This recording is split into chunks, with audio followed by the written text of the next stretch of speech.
ओ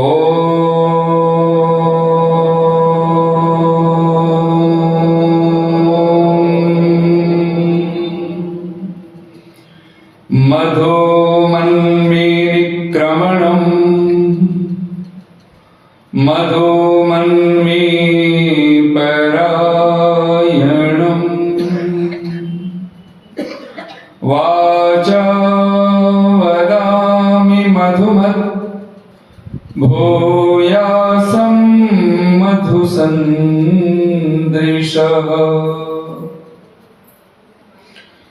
ॐ नमः शम्भवाय च मयोभवाय च नमः शङ्कराय च मयस्कराय च नमः शिवाय च शिवतराय च। ॐ शान्ति शान्ति शान्तिः। सभी उपस्थित धर्मप्रिय सज्जनों, मातृशक्ति, हम सब सौभाग्यशाली हैं कि हमारी ये जो जन्मभूमि है, मातृभूमि है, वो आर्यावर्त भारतवर्ष है।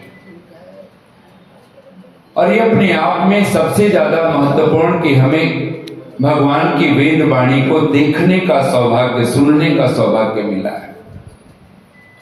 नहीं तो लाखों करोड़ों लोगों को वेद के नाम तक भी ठीक से पता नहीं है। दर्शन तो बहुत दूर है। और इस समय सोशल मीडिया पर बहुत बड़े बड़े आचार्य के नाम से प्रसिद्ध हैं, संत महात्मा के रूप में, सनातन धर्म के नाम पर। और वो लोग जब ये कहते हैं कि वेद का पहला वाक्य है मातृदेवो भव, तब आप सोच सकते हो कि वेद का दर्शन किसने कर लिया है। पाखंड शब्द का अर्थ क्या होता है? पाप शब्द का क्या अर्थ होता है? जब तक ये पता न हो ना, तो पता नहीं चलता है कि हम पाखंड के नाम पर हम कर क्या रहे हैं। हम खुद पाखंडी बन करके और हम कहते हैं पाखंड का खंडन करना, नहीं बात बनेगी। खुद पापी होकर के मैंने देखा ऐसे लोगों को, शराब पीते हैं लोग और वो शराब बंदी का ध्वजा उठा करके घूम रहे हैं। आप भी जानते होंगे ऐसे बहुत सारे लोग हैं, नाम लेने की जरूरत है नहीं। महर्षि दयानंद का सत्यार्थ प्रकाश पढ़िए, शायद आपको चौथा समुल्लास। और ऋषि दयानंद वहां पाखंडियों के लक्षण, यही शब्द है, पाखंडी के लक्षण। आप में से ख्याल है किसी को एक आध लक्षण का नाम किसी को याद हो? शायद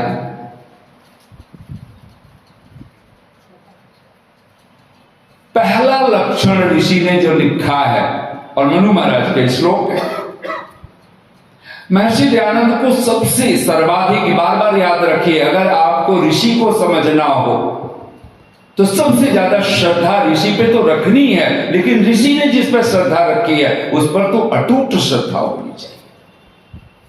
अगर हम सच में ऋषि के अनुयायी हैं तो हमारा सबसे ज्यादा श्रद्धा किस पर हो? वेदों पर हो। वेदों के लिए ऋषि ने अपना सब कुछ न्यौछावर कर दिया और हंसते हंसते किया है, रोते रोते नहीं। अभी अभी तो दीपावली गई है, कुछ लोग हैं जो अपने, कवि तो लिखता है कुछ लोग नहीं है, सब लोग हैं। कुछ लोग हैं जो अपने ही गमों के गीत गाते हैं।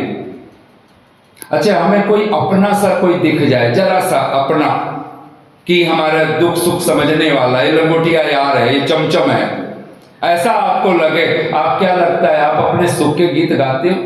हम गाते हैं? नहीं गाते। फिर तो ऐसा लगता है उसे जो रोना रो सकते सब रो लेंगे। पत्नी ऐसी मिल गई, बच्चे ऐसे नालायक मिल गए, पति ऐसा निखट्टू मिल गया, पड़ोसी ऐसे नालायक, इतने दुष्ट, और वो फिर रिश्तेदारों का रोना, फिर इसका रोना, उसका रोना। आपको अपना जैसा कुछ जरा सा लग जाए कोई, हमें हंसी कहां आती है। लेकिन कभी फिर भी शायद सांत्वना देना चाहता है, कंसोलेट करना चाहता है। कुछ लोग हैं जो अपने ही गमों के गीत गाते हैं, होली हो दिवाली हो सदा मातम मनाते हैं, पर उन्हीं की रागिनी पर झूमती है दुनिया, पर उन्हीं की रागिनी पर झूमती है दुनिया, जो जलती चिता पे बैठ के बीना बजाते हैं। एक बार अगर मौत भी, और इसी ने जिस कवि ने लिखा वो सरस्वती शब्द जोड़ना चाहता था, क्योंकि महर्षि दयानंद को जोड़ना चाह रहा था। सोचा सरस्वती तो शब्द फिट नहीं हो रहा है, तो सरस्वती के हाथ में बीड़ा है, अलंकारिक ही सही, लेकिन पकड़ा दिया है वो ऋषि देव दयानंद के लिए। मौत सामने खड़ी है, फिर भी 8 मंत्रों का पाठ करते हैं, दिन वार पूछते हैं, और फिर परमात्मा को क्या धन्यवाद दिया है। ये जो जीवन का ढंग है, सत्यार्थ प्रकाश में ऋषि दयानंद सबसे ज्यादा अगर वेद को महत्व देते हैं, तो वेदों को महत्व देने में सबसे बड़ा अगर कोई ऋषि कारण बना है वो कौन है? वो 2-3 नाम है, हर पल याद रखिए। वो महर्षि मनु है, वो महर्षि याज्ञवल्क्य हैं, जिनका सर्वत्र ब्राह्मण है, जिनके गीत गाते कभी ऋषि थकता नहीं है, जो कहता है कि मनुष्याणाम द्विविधम एव आचरणम। पाखंड क्या है, पाप क्या है, हम सुबह भी इसकी चर्चा कर रहे थे, इसको समझ लीजिए। 2 ही प्रकार का मनुष्य का आचरण है। मनुष्याणाम बोलिए, बहुत सीधा सा संस्कृत है, और ऋषियों की संस्कृत है तो सरल सी है। मनुष्याणाम, मनुष्यों की, मनुष्याणाम द्विविधम एव आचरणम। आचरणम, आचरण शरीर से, तन से, मन से, वचन से। द्विविधम एवं, 2 ही प्रकार का होता है। बोलिए, सत्यम अनृतम च। एक सत्य का आचरण होता है और एक झूठ का आचरण। ऋषि दयानंद असत्य के लिए झूठ शब्द प्रयोग करते हैं, अनृत का आचरण होता है। कहते तत्र ये वांग मनः शरीरैः, जो वाणी से, मन से और शरीरों से सत्यम एव आचरन्ति, जो सत्य का ही आचरण करते हैं, ते देवा, वे देवता है। और ये चैव, और जो अनृतम आचरन्ति, जो अनृत का, झूठ का आचरण करते हैं, तन से, मन से, वाणी से, त एव ते एव मनुष्या, कहते हैं मनुष्या अर्थात बोलिए असुर राक्षसाः संति इति वेद्यम। उनको असुर राक्षस कह करके पुकारा है। अब पाखंडी किसको कहते हैं? एक देवता है, एक असुर है, एक राक्षस है, दुष्ट है, पिशाच है। ये सब जितने भी नाम आप लगाना चाहो, कोई अहंकारी है, स्वार्थी है, महालोभी है, बहुत सारे लक्षण आएंगे उसमें, ये सब पाखंड के ही लक्षण है। लेकिन मुझे जो पसंद है, एक लक्षण सिर्फ पाखंडी का, अगर मुझे एक ही कहना हो, अगर किसी को पाखंडी कहना हो, पापी कहना हो, दुरात्मा कहना हो, नीच कहना हो, अधम कहना हो, अभिमानी कहना हो, तो संस्कृत में एक शब्द बोल दो, कृतघ्न, जिसको हरियाणा में कृतघ्न बोलते हैं। बहुत है, पर्याप्त हो गया। ऐसे ही पाखंडी के लिए मनु महाराज ने एक बहुत प्यारा शब्द, और प्यारा शब्द इसलिए कि वो बहुत कठोर शब्द है, वो पसंद नहीं आएगा हमें। और कोई भी चीज जब क्रांति घटित होती है, ध्यान देना, वहां पर कोई न कोई कठोरता जब आपके साथ जुड़ जाए और वो चिंगारी, वहां से कोई क्रांति घटित होती है। मनु महाराज पाखंडियों में ऋषि दयानंद वो शब्द प्रयोग करते हैं। पहला शब्द क्या है? बोलिए धर्म ध्वजी। धर्म, बोलिए धर्म ध्वजी। क्या अर्थ है इसका? सीधा सा शब्द है, धर्म ध्वजी। क्या मतलब हुआ? धर्म ध्वजी, ध्वजी माने ध्वजा उठाने वाला। तो लक्षण बता रहे व्यक्ति का, ये व्यक्ति पाखंडी है, तो क्या लक्षण है? धर्म ध्वजी, मतलब धर्म और ध्वजा 2 शब्द है। धर्म का ध्वजा उठाए उठाए फिरता है, धर्म वर्म कुछ करता नहीं। पाखंडी का सीधा सा लक्षण है, धर्म की ध्वजा उठाए फिरता है। धर्म का आचरण न शरीर से, न मन से, न वाणी से है ही नहीं। सत्य का आचरण उसके जीवन में है ही नहीं। कुछ है तो सिर्फ झूठ झूठ झूठ झूठ। और हजार लक्षणों में पाखंड मत देखिए, देखना उसका ना समझी होगी, कहां कहां डाल पत्ते गिनोगे। आपने सुना होगा कुछ आचार्य विनोबा भावे के नाम से कहते हैं, कोई किसी के नाम से कहे, मुझे उसमें नहीं जाना, लेकिन कहते हैं कि एक बार कुछ बच्चों की क्लास थी और वहां पर एक फोटो था, नक्शा, पूरा विश्व का नक्शा था। उस नक्शे को 4 टुकड़ों में उसका काट दिया था, नक्शे को 4 टुकड़ों में वो बटा हुआ था। बच्चों से कहा गया, प्राइमरी स्कूल के बच्चे, उनसे कहा गया कि बच्चों ये विश्व का नक्शा जोड़ दो। अब बच्चों को और विश्व का नक्शा कहां पे इंडिया भारत है, कहां पर अमेरिका है, कहां कनाडा है, कहां फ्रांस है, चीन जापान कहां है, अब बच्चे को तो नहीं कुछ पता। कहते हैं एक बच्चा सफल हो गया था, बिल्कुल ठीक विश्व का नक्शा जोड़ दिया था।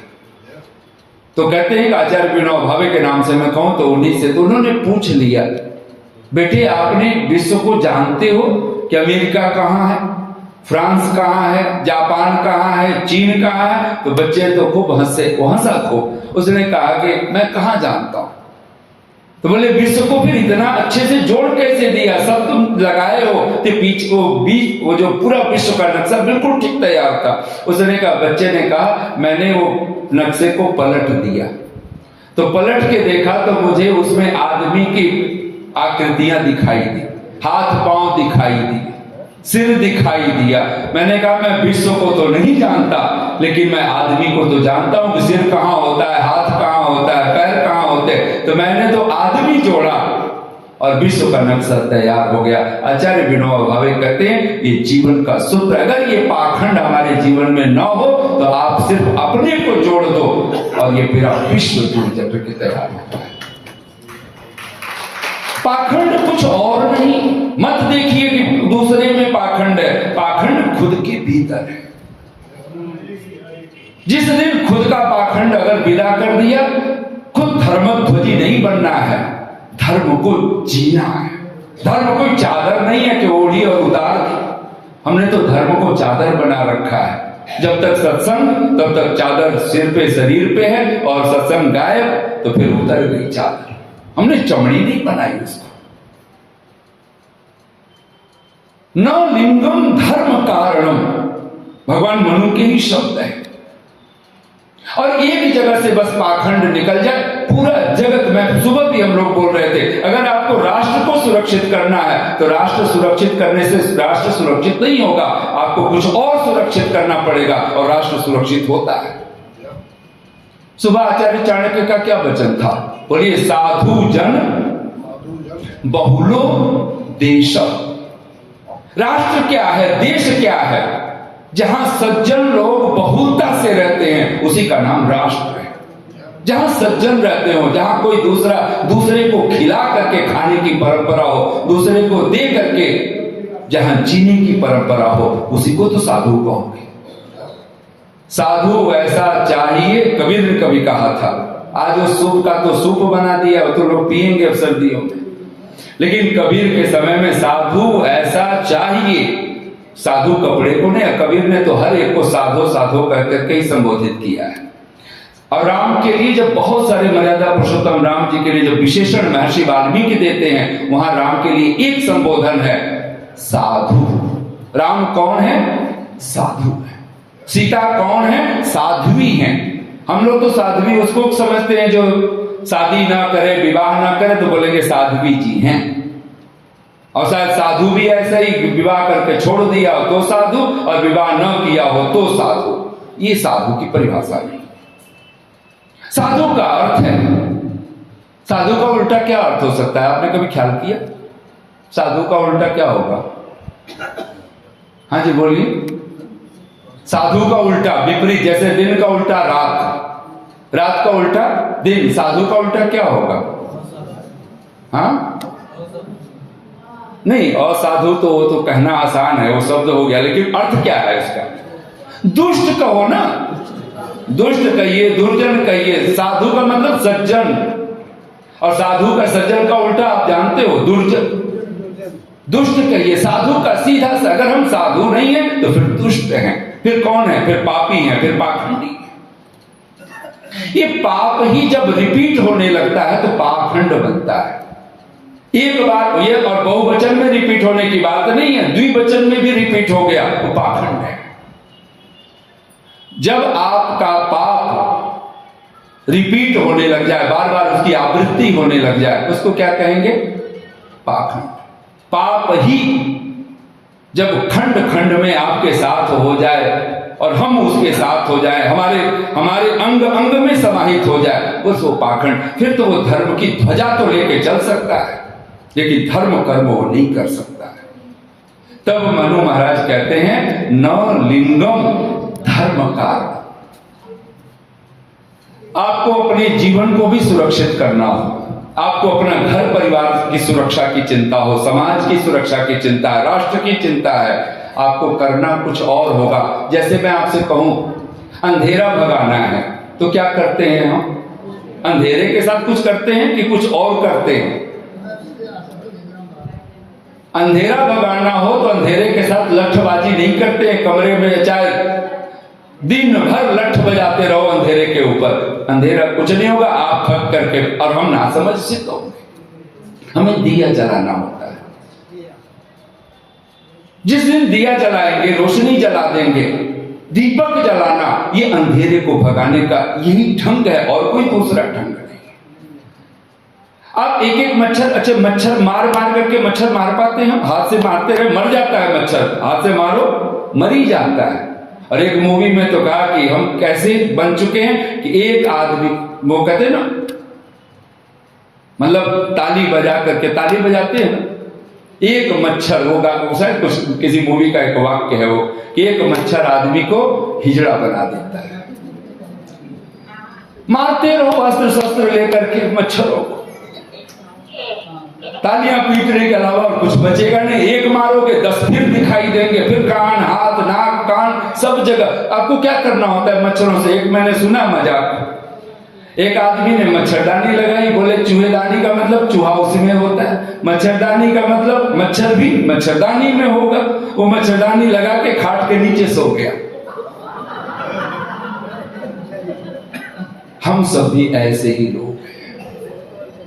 हम तो सोचते मच्छरदानी तो लगा दी ना, मच्छर तो उसमें खोजेगा, वहीं भनभनाएगा, उसी में जाने की कोशिश करेगा।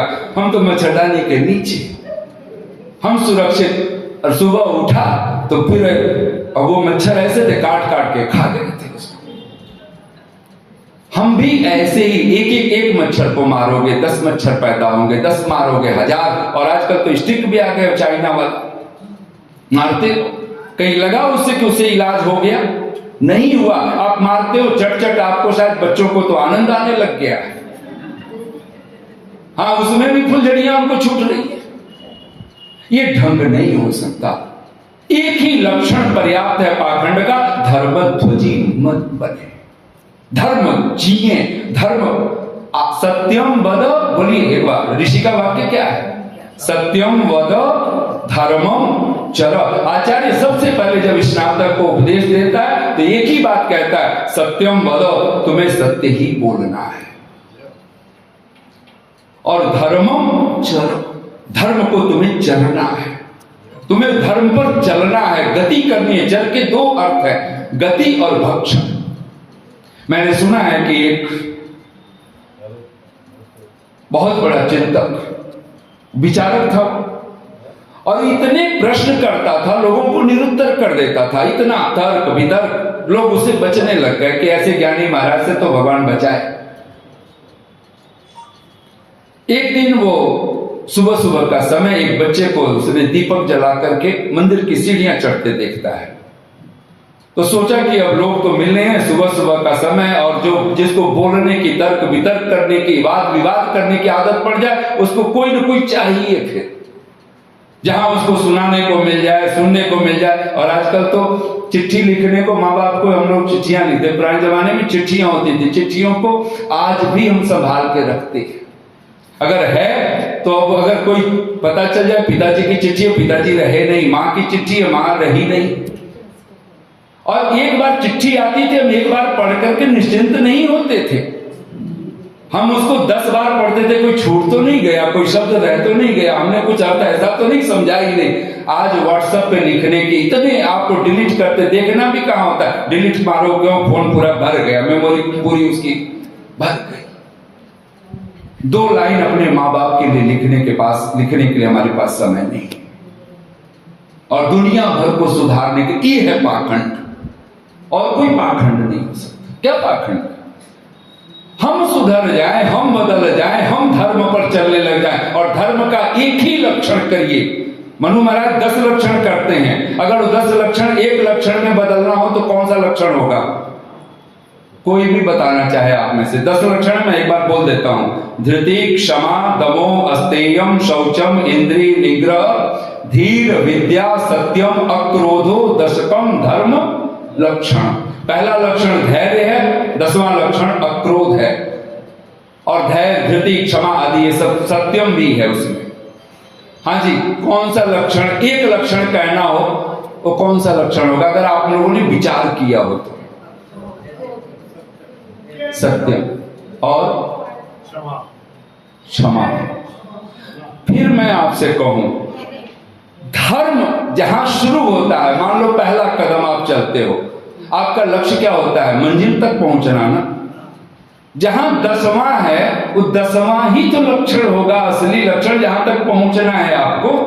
हम चले हैं तो हापुड़ के लिए, हापुड़ तो वहीं से लिखा हुआ मिल गया, लेकिन जब पिलखुआ भी बीच में आया, छोड़ा है पिलखुआ को तो आगे बढ़े, और अब बढ़े तो हापुड़ तक पहुंचे। 10वां लक्षण मूल लक्षण है, और 10वां ही लेकर के आपको, अगर ऋषियों की भाषा में आप पढ़ेंगे तो जो अंतिम होता है लगभग वो मूल होता है, वहीं तक जाकर के आपको पहुंचना होता है, वही आपको करना होता है। और वो पहला भी मूल होता है, धैर्य है। धैर्य का अर्थ क्या है? तो सीधा अगर आप एक एक शब्द बोल, एक तो धैर्य का अर्थ आप सब्र करिए, धीरज करिए, एक ऋषियों की और परंपरा। धैर्य का अर्थ है अगला शब्द बोलते जाओ। धृति का अर्थ है क्षमा, क्षमा का अर्थ है दम, दम का अर्थ है अस्तेय, ऐसे बोलते जाओ। सत्यम 9वां लक्षण हो गया, और 9वां सत्यम का अर्थ क्या हुआ? अक्रोध। धर्म का जो मूल लक्षण है, जहां धर्म होता है वहां क्रोध नहीं होता, वहां द्वेष नहीं होता, वहां। इसलिए तो भगवान कृष्ण अर्जुन को कहते हैं और द्वेष्टा सर्वभूता। वो विचारक को, चिंतक बिल्कुल इतने प्रश्न करता था कि सब परेशान होते थे, तो एक बच्चे को उसने पकड़ लिया। सुबह का समय, बच्चे से पूछा कि बेटे ये दीपक तूने जलाया? दीपक जल रहा था, घी का दिया था, मंदिर की सीढ़ियां चढ़ रहा था। बच्चे ने मुस्कुरा करके जवाब दिया कि हाँ जी मैंने ही जलाया है। तो विचारक था, वो विचारक तो था ही, प्रश्न तो उसके लाजवाब होते थे। उसने पूछ लिया उस बच्चे से, छोटे से बच्चे से, बेटे बताओ कि जब तुमने ही जलाया है इस दिए में रोशनी कहां से आई? और बच्चा तो बिल्कुल अवाक। आपने कभी सोचा? आपने भी कैंडल जलाई, माचिस जलाई, दीपक जलाए, हमने 1000, आई कहां से? हम जलाते हैं, आई कहां से? यहां तो पता है भाई तार जुड़े हुए हैं तो लाइट आ गई, फला है, लेकिन हम माचिस जलाते हैं और दीपक जलाते हैं, वो लाइट कहां से आ जाती है? अब बच्चा तो बिल्कुल अवाक। कोई, लेकिन बच्चा था, सहज था, उसके अंदर न पाप था न पाखंड था। उसने फूंक मार के बुझा दिया, दिए को बुझा दिया, फूंक मार दी उसी चिंतक के सामने। तो चिंतक बड़ा घबराया, उसने एकदम हैरान हुआ। उसने कहा बेटे मैंने तुम्हें बुझाने के लिए नहीं कहा है, मैंने तुम्हें कोई डांटा नहीं है, फटकारा नहीं है, बस मैं इतना पूछा, मैंने प्रश्न किया है कि तुमने ही जलाई, ताकि रोशनी आई कहां से? तो कहते हैं बच्चा मुस्कुरा के पूछता है सर उसी का उत्तर तो दे रहा हूं श्रीमान जी, उसी का जवाब दिया है मैंने भी कोई फूंक मार के बुझाया कुछ नहीं है, मैंने आपका उत्तर दिया। तो वो चिंतक बड़ा हैरान हुआ, उसने कहा कैसा उत्तर हुआ? उसने कहा कि श्रीमान जी मैंने आपके सामने ही बुझाई है, आप बताइए गई कहां? मुझे नहीं पता आई कहां से, लेकिन फूंक मार के मैंने आपके सामने ही बुझाई है, आप बताइए गई कहां? और कहते हैं इतना भर सुनना था, वो विचारक को चिंतक उस बच्चे के पांव में लेट गया था, माथा रख दिया था। पाखंड का अर्थ है अभिमान, अहंकार, और किसको पाखंड कहना है? और ये सब पाखंडों के लक्षण। मूर्ति पूजा क्या पाखंड है? आज हम बदलना पड़ रहा है। आज हमें वो ढंग है कि रामलीला करनी पड़ रही है, हमें रामायण का पाठ करवाना पड़। अच्छा, राम का मंचन जब करते हो तो पूरा रामलीला अक्सर जाते हो ना, ये कठोर नहीं लगेगा? ये पाखंड का खंडन है, तो मैं बोलना चाहता हूं। आप रामायण का करते हो तो पूरे भी फूल माला से पूरा एक गद्दी सज जाएगी। आज आनंद जी हुआ होगा यहाँ पे रामायण का कभी रामकथा हुई है? आप क्या ऐसे रामकथा करवाए हो? पूरा मंच, जिसको शायद श्लोक बोलना भी नहीं आता है, एक वेद मंत्र शुद्ध नहीं बोल सकते हो। मैं अपनी इसी भाषा की बात बोल रहा हूं। उनसे आप एक मंत्र आचार्य जी भी जानते होंगे, उदयवीर जी भी शायद। मंत्र नहीं उच्चारण सही है, लेकिन हम उनसे रामकथा सुन रहे हैं।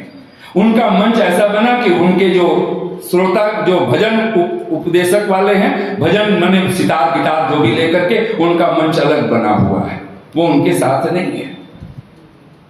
हमने तो वही किया ना जो और जगह होता है। हमने वेद के लिए क्यों नहीं ऐसा किया?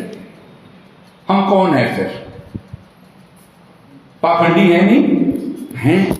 हम सोचते हैं भीड़ आएगी, भीड़ बुलाने के लिए सोचा कि राम को मानने वाले आ जाएंगे। आप मर्यादा पुरुषोत्तम भी मान लो तो भी वाल्मीकि रामायण का, अगर आप ऋषि दयान ने लिख दिया वाल्मीकि रामायण पढ़ने के लिए, तो मत सोचिए कि वाल्मीकि रामायण में आपको तुलसी रामायण से ज्यादा पाखंड के शब्द आपको मिलेंगे,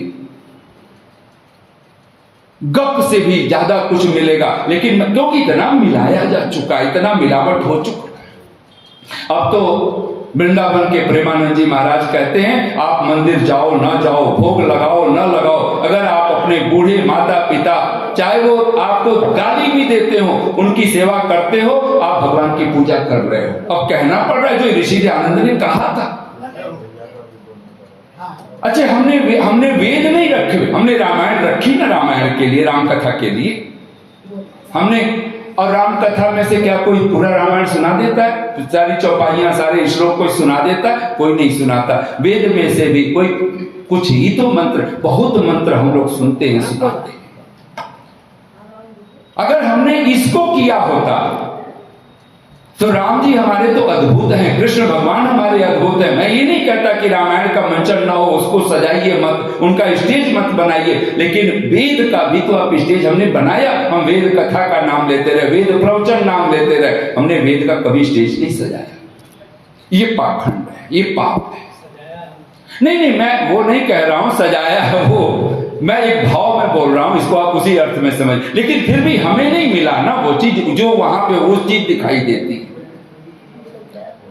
जिस दिन वो हालत, और मैं आपको कहूं ये सचमुच में वेद हमारे अगर कहीं रखे जाएं तो सिर माथे सजने चाहिए। ये जब तक श्रद्धा, आप अगर शरीर है, शरीर भी तो राख होगा, तो शरीर के प्रति हम इतना क्यों लिखा है? माता पिता को चरण स्पर्श करना, प्रणाम करना, ये करना, वो करना, खिलाना, इस पर हम कितना ध्यान रख रहे हैं सजाने के लिए। सबको पता नहीं है क्या कि राख हो जाएगा? अभी ठाकुर विक्रम सिंह जी क्या बोल रहे थे, 60 वर्ष के बाद तैयारी कर लो। किसकी तैयारी करो? जाने की। थोड़ा कठोर बोले थे, मैं अभी जाने के शब्द बोल रहा हूं।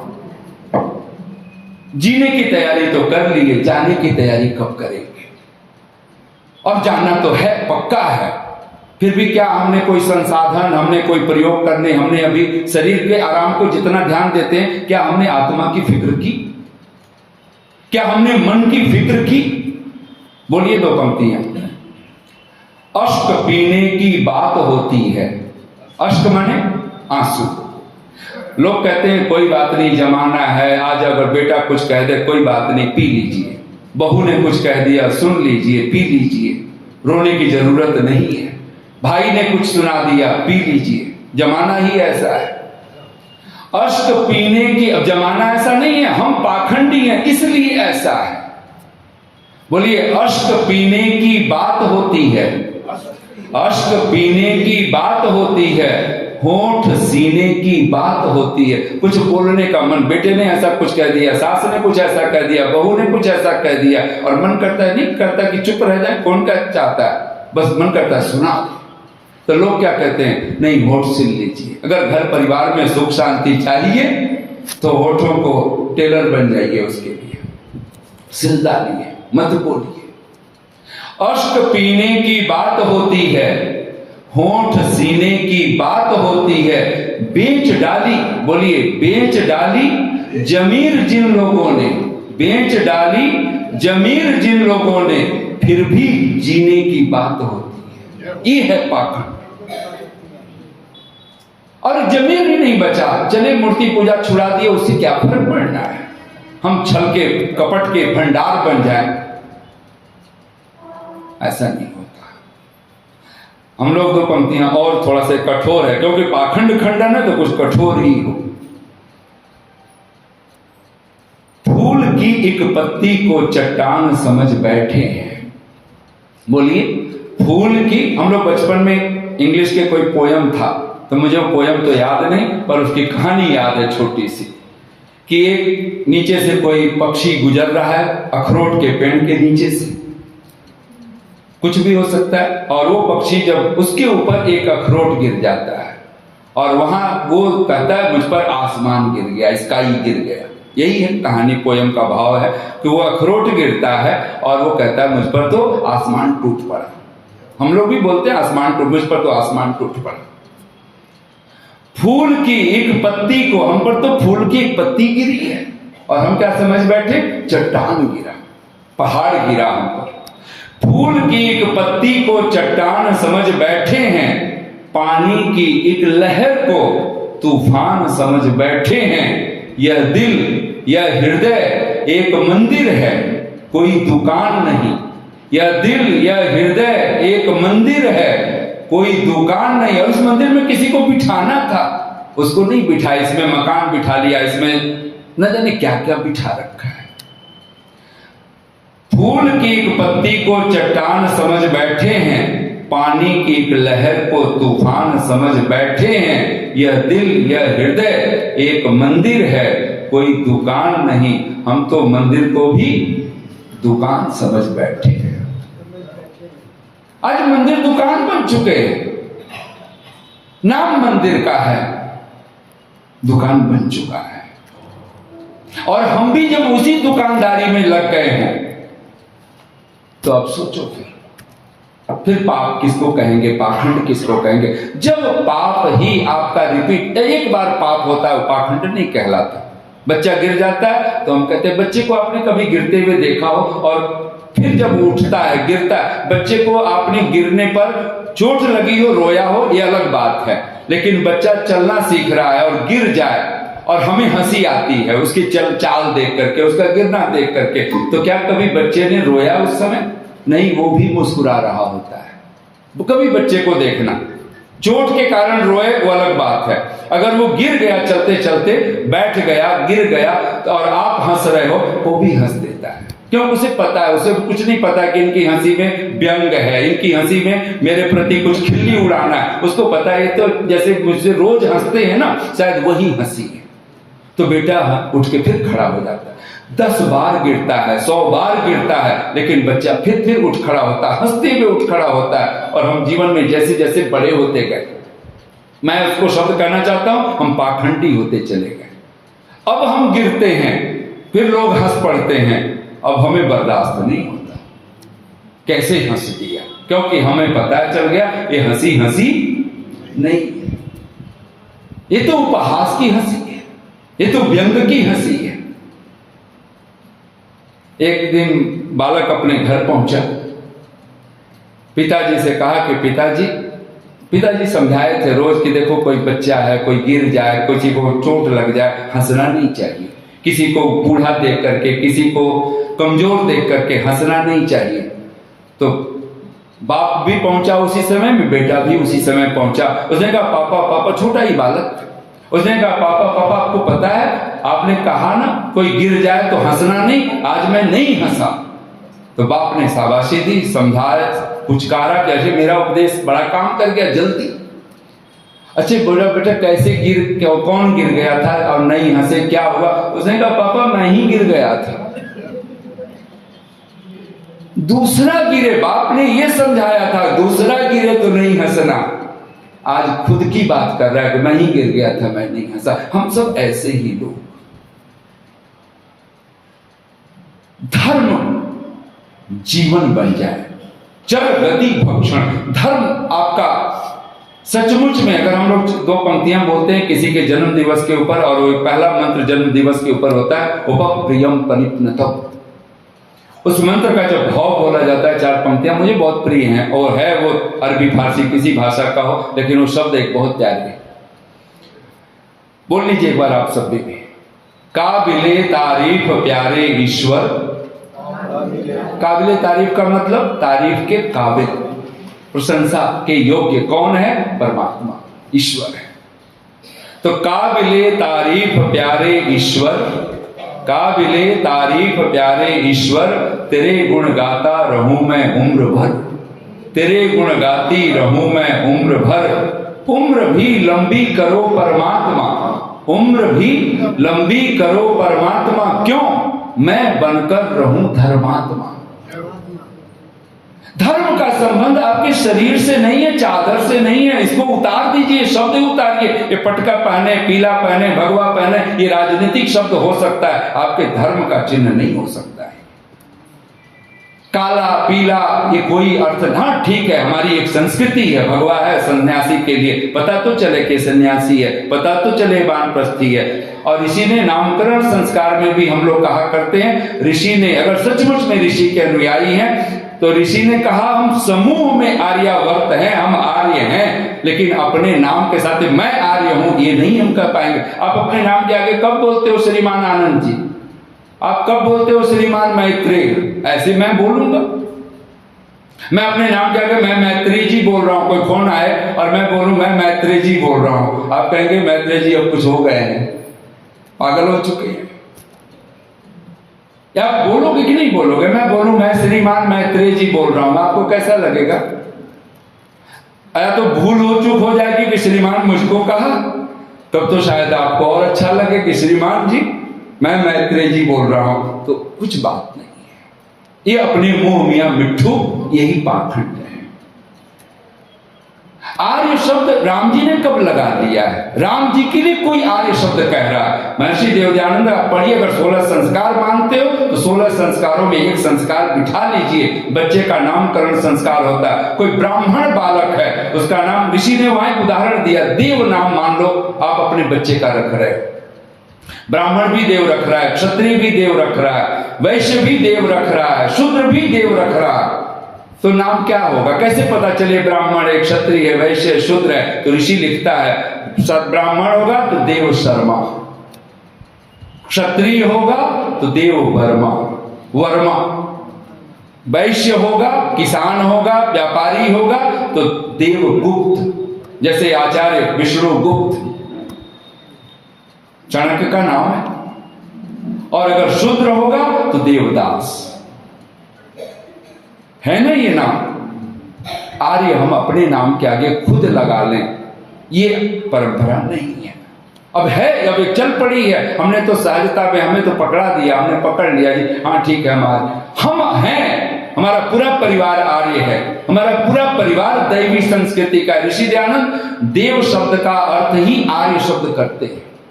आर्य शब्द का अर्थ ही देव है और देव का अर्थ ही आर्य है। आर्य का अर्थ ही सौभाग्यशाली है, धन्य है जो।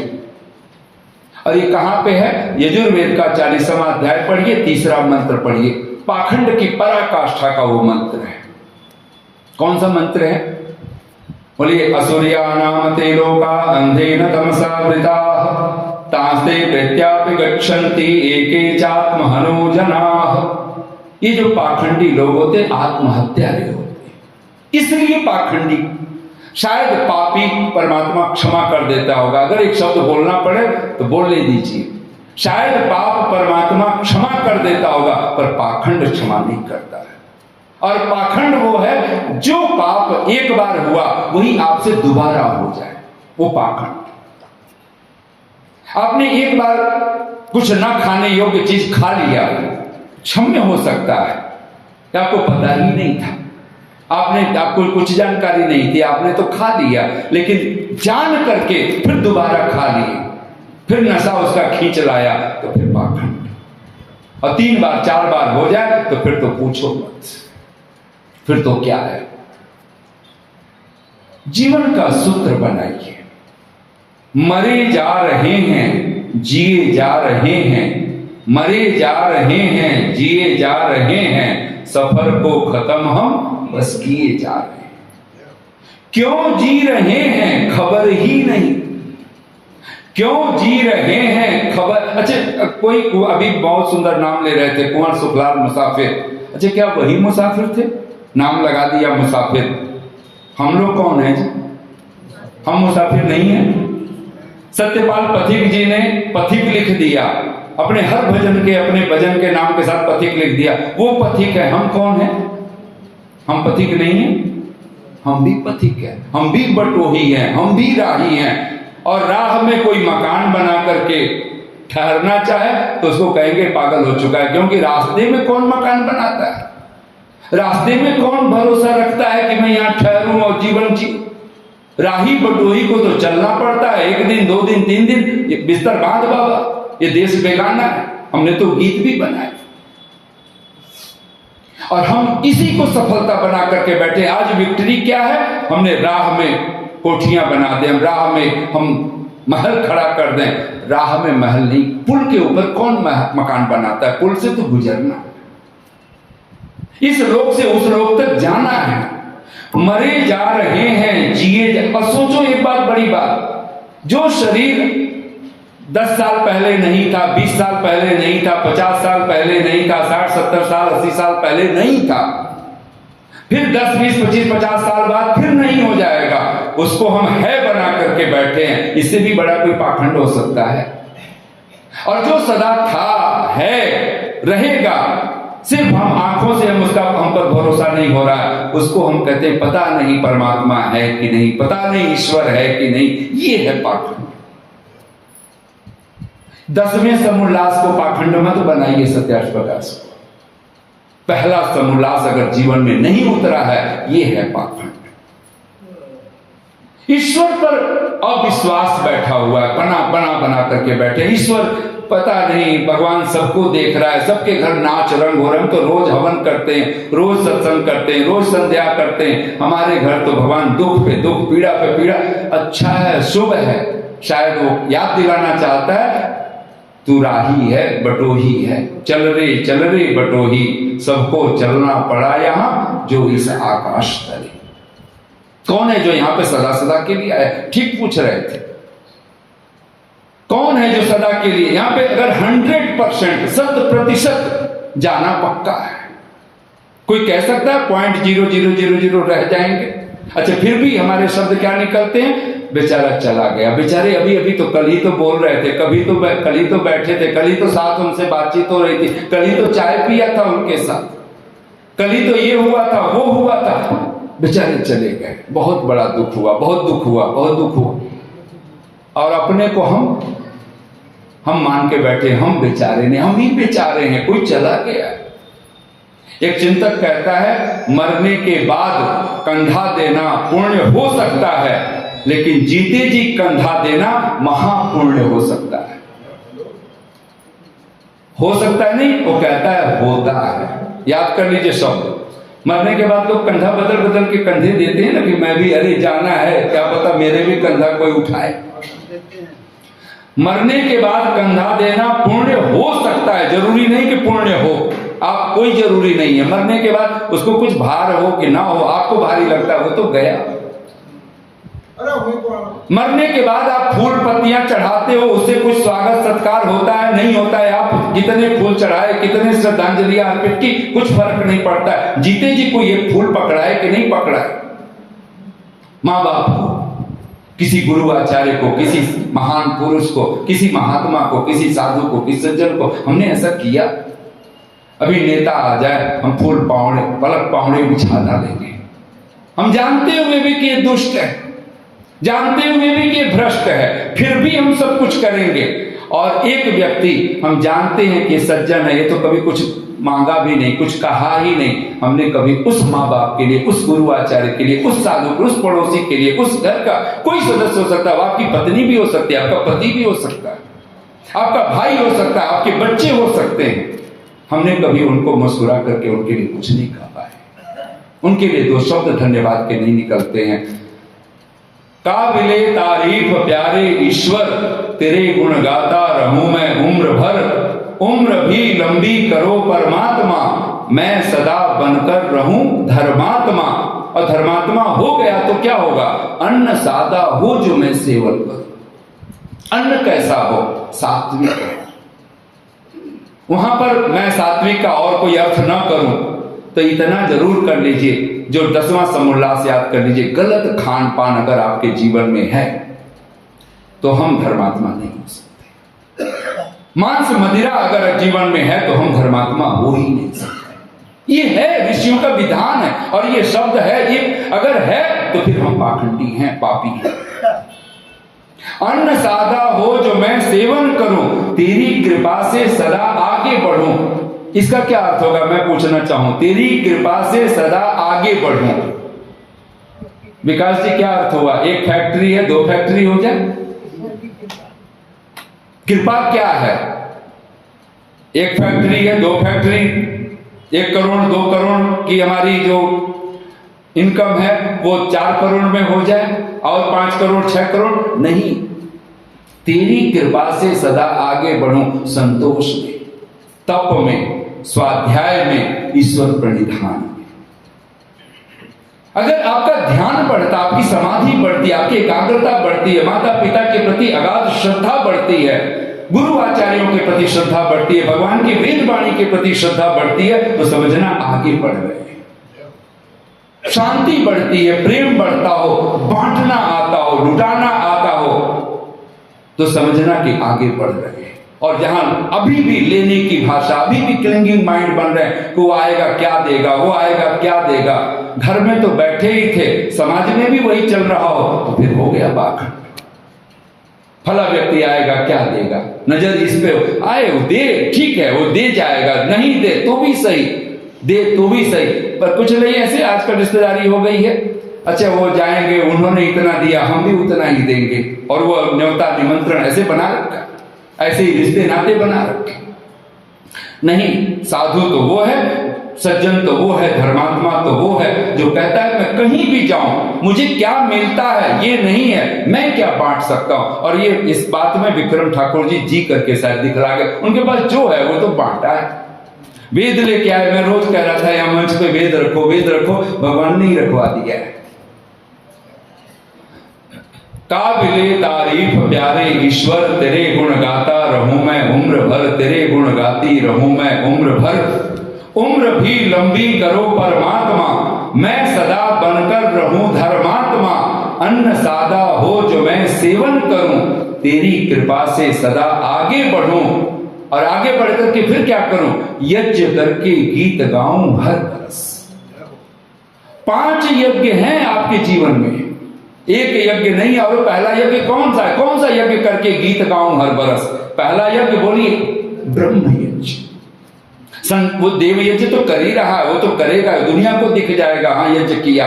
संध्या करते हुए कौन किसको दिखा? यज्ञ करके पितृ यज्ञ करना। और मैं आपसे कहूं, अगर सचमुच में ये आप सत्संग को, इस अपने वार्षिक उत्सव को सफल करना चाहते हैं, ऋषि देव दयानंद को अगर श्रद्धांजलि, सच्ची श्रद्धांजलि देनी है, तो एक बात याद कर लीजिए, कम से कम पितृ यज्ञ अपने महीने में 1 बार करना शुरू कर दीजिए, जी दीजिए। जो आपके पितर लोग हैं, अगर आपके पास पितरों की संख्या, कभी सत्यार्थ प्रकाश पढ़िए, बहुत लंबी चौड़ी है। आज जपा हविर भुज सुकालिना आदि आदि यमराजा करके है। लेकिन सगोत्र पत्नी को भी पितर कहा गया है। माता पिता तो पितर हैं ही। कम से कम महीने में अपने माता पिता, दादा दादी को, नाना नानी को एक बार कम से कम उनको बिठा करके सोफे पर उनके चरण पखारिए, पानी पर हाथ लेकर के उनकी प्रदक्षिणा कीजिए। चाहे उनके पास लाखों करोड़ों क्यों न हो, कुछ राशि भेंट कीजिए उनके चरणों में। वो आपको ना लौटाए, वो किसी को बांट दे, किसी को दे दे, और उनके स्वास्थ्य और स्वाद के अनुकूल कोई न कोई स्वादिष्ट, कोई व्यंजन, कोई भोग पदार्थ उनको खिलाइए। अब फिर देखो ना, वो माता पिता के मुंह से क्या आशीर्वाद मिलता है, वो बड़ी बात नहीं है। परमात्मा इतना बड़ा आशीर्वाद देगा जिसकी हम कल्पना नहीं कर सकते। जीते जी उनको फूल माला पहनाइए, जीते जी उनके हाथों में कोई फूलों का गुलदस्ता भेंट कीजिए। ये दक्षिणा केवल विद्वान पंडित विद्वान की नहीं होती है, और दक्षिणा कोई मजदूरी नहीं होती है, बात भूल जाइए। बहुत सारे लोग सोचते हैं ना दक्षिणा मजदूरी, तो उन्होंने कितना दिया जी, उतना हम दे देंगे। ये कोई कारपेंटर वाला काम है? यहां तो आप श्रद्धा, आप यथा सामर्थ्य, ऋषि ध्यान नहीं, यथा सामर्थ्य लिखा है, जो आपका सामर्थ्य है। किसी का 1 रुपए का सामर्थ्य 1 ही रुपया चढ़ाए, जरूरी नहीं है, और किसी के पास लाख देने का सामर्थ्य तो लाख चढ़ाए, तब जाकर के आपका यज्ञ पूरा होता है, तब आपका दक्षिणा। बहुत कुछ लोग पूछ रहे थे मेरे हाथ में धागा क्यों है, शायद कुछ लोग हिम्मत नहीं हो रहे थे, तो कुछ लोग मुझसे व्यक्तिगत पूछ बैठे। अच्छा, जो रक्षाबंधन में बहन ने बांध दिया उसका क्या अर्थ होता है जी, क्यों बंधवा लेते हैं? क्या भाई बहन की रक्षा कर लेता है ससुराल भाग भाग करके? एक प्रतीकात्मक है, आप भी मानते हो।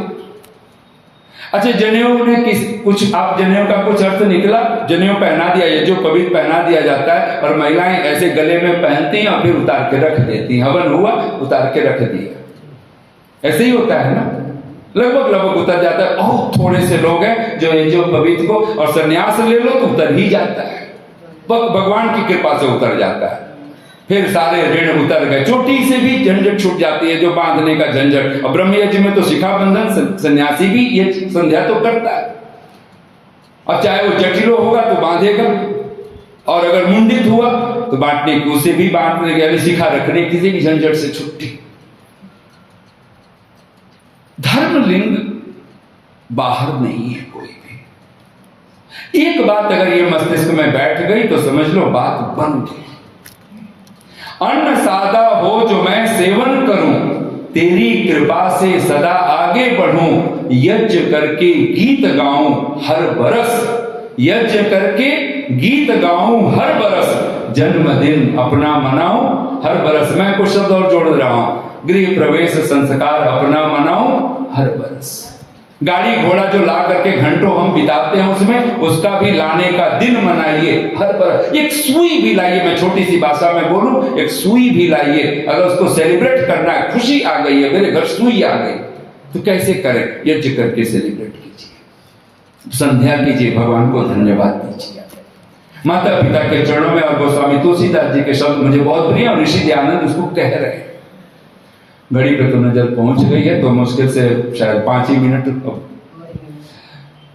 बोलिए, मात पिता गुरु प्रभु के वाणी, बिना ही विचार करिय शुभ जानी। इसका अर्थ है माता पिता गुरु और प्रभु, ये 4 आदेश दें तो बिना ही विचार, बिना विचार किए, बिना डिबेट किए करिए शुभ जानी, उसको शुभ जान करके कर डालना चाहिए। अब ऋषि दयानंद के शब्द बोलिए एक बार। ईश्वर सत्य धर्म आदि गुणानाम उपरि अत्यंतम विश्वास श्रद्धा। श्रद्धा किसको कहते हैं? श्रद्धा की परिभाषा है कि मां ने कुछ कह दिया, और माता पिता सचमुच में माता पिता हैं वो। अगर आप माता पिता ने कुछ कह दिया और एक बार आपने उनको, आपको लगा भी कि गलत कह रहे हैं, और आपने उनकी जबान नहीं काटी, उन्होंने कहा बेटा कर दो, और आपने कर दिया, नुकसान हो गया। अब आप जानते हो क्या होगा? माँ बाप खुद कहेंगे बेटा मुझसे मत पूछा कर, देख मैंने बताया था ना, उस दिन कह दिया, तूने कर दिया, इतना नुकसान हो गया। माँ बाप कभी आपसे दोबारा बहस करने के, लेकिन हम फिर भी आज इन्हीं 4 की बहस कर रहे हैं। आई माई ऐरू गैरू नथु कैरू, हम उनको सुन रहे हैं, उनका जवाब नहीं काट रहे। माता पिता गुरु और आचार्य प्रभु ये 4 अगर आदेश दे, वेद भगवान अगर कह रहे हैं, बस उसको कर डालिए। गुरु आचार्य अगर आपको कह रहा है तो कर डालिए।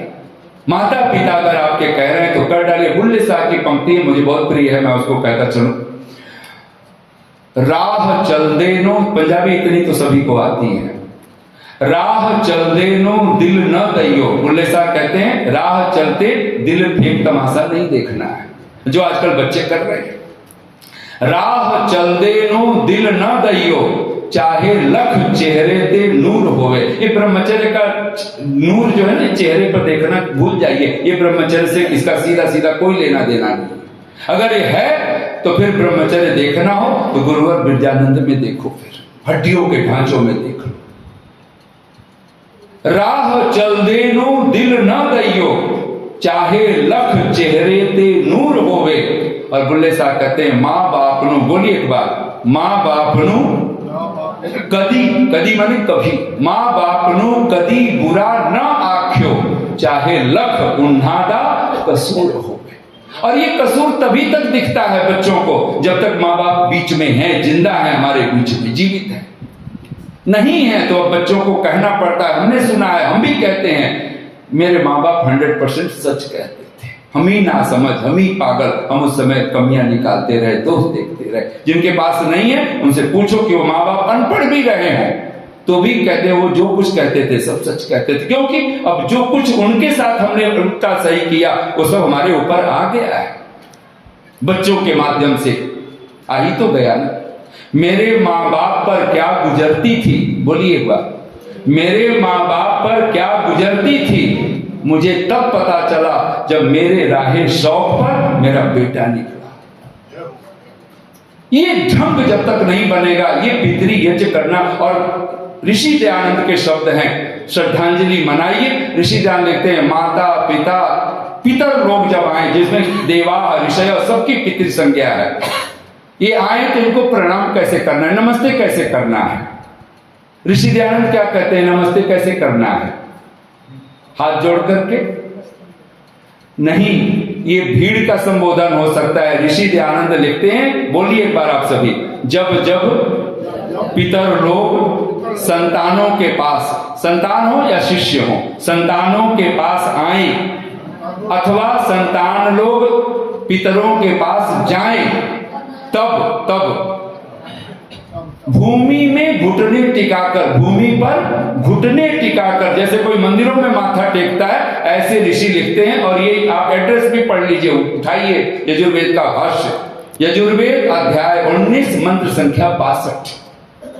ऋषि लिखता है जब जब पितर लोग आए संतानों के पास अथवा संतान लोग पितरों के पास जाएं, और हमारे पास अवसर है, कहते हैं तब तब भूमि में घुटने टिका करके, जमीन पर माथा रख करके, हाथों को क्रॉस करके, जैसे दाएं पैर पे दाहिना हाथ, बाएं पैर पर बायां हाथ, और रख करके माथा टेक करके देखना क्या आशीर्वाद मिलता है। माँ बाप भी अभिभूत होंगे, और माँ बाप ने नहीं भी दिया, परमात्मा क्या आशीर्वाद देगा। हमने तो सब सोचा है लठ मार नमस्ते करने, कोई साधु आ गया तो भी, कोई गुरु जी आ गए तो भी, हमने सोचा हमारे वहां तो ऐसे ही नमस्ते होती है, नमस्ते जी। ऐसा नहीं होता है। हाय बाय आप ये अनुभव कर सकते, कोई बेटा आपको माथा टेक दे और फिर देखना क्या होता है। ये ढंग जब आप बनाओगे तब समझना ये पितृ यज्ञ है, ऐसे ही आपका अतिथि यज्ञ, ऐसा ही आपका बलि वैष्णदेव यज्ञ। और ये करके जब आप खुशियां मनाते हो, तब ये अंतिम पंक्तियां, और अपनी वाणी को विराम देता हूं, मैं वो पंक्तियां पूरी कर दूं। मरे जा रहे हैं, जिए जा रहे हैं, सफर को खत्म हम बस किए जा रहे हैं। क्यों जी रहे हैं खबर ही नहीं, क्यों जी रहे हैं खबर ही नहीं, इरादों पे अपनी नजर ही नहीं, बस ये सांस आ रहे हैं, लिए जा रहे हैं, मरे जा रहे हैं, जिए जा रहे हैं, सफर को खत्म हम बस किए जा रहे हैं। सुबह मैं पंक्तियां बोल रहा था, वो थोड़ी सी याद कर लीजिए। ऐसा राम न देना मुझको जिसको रथ की चाहत हो, जो धर्म रथ से तो एक रावण क्या पूरा जगत जीत लिया जाता है, राम जी ने कहा। ऐसा राम न देना मुझको जिसको रथ की चाहत हो, जो सबरी घर पैदल जाए ऐसा कोई भी।